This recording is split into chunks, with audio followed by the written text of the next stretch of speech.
The haunted minds থেকে আমি সিদ্ধার্থ। আপনারা শুনছেন আজকের গ্রাম বাংলা ভূতের গল্প শ্মশানের ছায়া।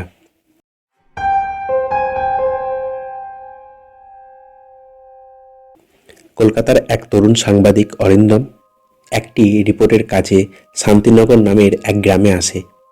গ্রামটি দেখতে শান্ত, কিন্তু স্থানীয়দের মুখে একটাই নাম ঘুরছে, শ্মশানের ছায়া।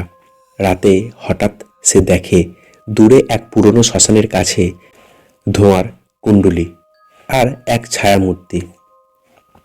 অরিন্দম থাকে গ্রামের এক পুরনো জমিদার বাড়িতে, যার নাম রায়চৌধুরী বাড়ি। বাড়ির বৃদ্ধ হরিপদ তাকে সতর্ক করে, বাবু, রাতে বাইরে যেন যাবেন না, ওরা হাঁটে এক সময়ে। কিন্তু অরিন্দম কৌতূহলী হয়ে পড়ে, ওরা কারা? রাত 12টার জানলার বাইরে থেকে শোনা যায় মৃদু কান্নার শব্দ। অরিন্দম জানলা খুলে দেখে দূরে শ্মশানের দিক থেকে এক সাদা শাড়ি পরা মেয়ের অবয়ব এগিয়ে আসছে। হঠাৎ বাতাস নিস্তব্ধ হয়ে যায়, মেয়েটির গায়েব। পরের দিন গ্রামে চায়ের দোকানে সবাই বলে, সেই অবয়ব শিল্পী নামের এক মেয়ে, যিনি 5 বছর আগে শ্মশানে আত্মহত্যা করেছিল। শিল্পীর মৃত্যুর পর থেকে কেউ রাতে শ্মশান পার দিয়ে যায় না। অরিন্দম সিদ্ধান্ত নেয় সত্যটা জানতেই হবে।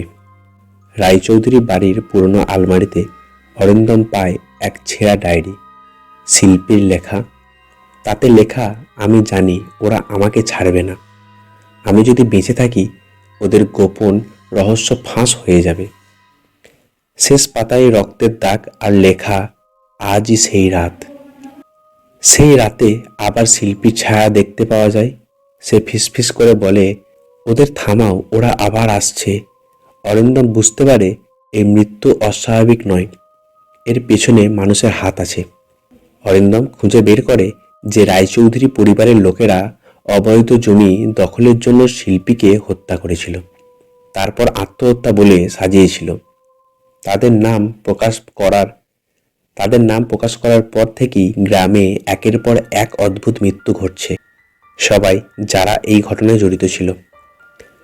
শেষ রাতে অরিন্দম শ্মশানে যায় শিল্পীর আত্মাকে মুক্তি দিতে। সে আগুন জ্বালিয়ে তার ডায়েরি পুড়িয়ে দেয়, প্রার্থনা করে। হঠাৎ বাতাসে মিষ্টি গন্ধ, মেয়েটির ছায়া হাসে, তারপর মিলিয়ে যায়। কিন্তু পরের দিন সকালে গ্রামের লোকেরা দেখে শ্মশানের পাশে মাটিতে পড়ে আছে অরিন্দমের ক্যামেরা, আর তার শেষ তোলা ছবিতে স্পষ্ট দেখা যায় অরিন্দমের পেছনে শিল্পীর ছায়া দাঁড়িয়ে আছে। গল্পটি ভালো লাগলে একটা লাইক করবেন, কমেন্ট করবেন, আরও এরকম নতুন নতুন ভূতের গল্প শুনতে চ্যানেলটিকে সাবস্ক্রাইব করবেন।